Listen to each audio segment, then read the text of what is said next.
धर्मेंद्र प्रधान इस्तीफा दो, इस्तीफा दो, इस्तीफा दो। नहीं चल। कहाँ से आए आप लोग? गंडुआ बस्ती।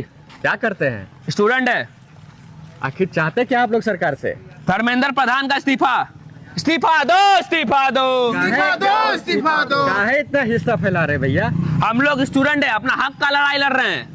अगर आपको सरकार से इतना ही दिक्कत है तो 2029 में सरकार बदल लीजिए आप लोग।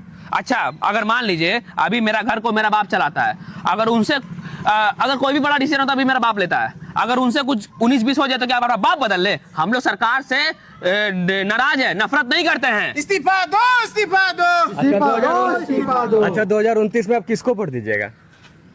अच्छा, आप लोग जो सोच रहे हैं ना कि हम स्टूडेंट का कंधा पे बंदूक रख के अपना सत्ता का रोटी सेक लेंगे, तो नहीं होगा। हम लोग भी पहले भी मोदी जी को वोट दिए थे और आगे भी मोदी जी को वोट देंगे।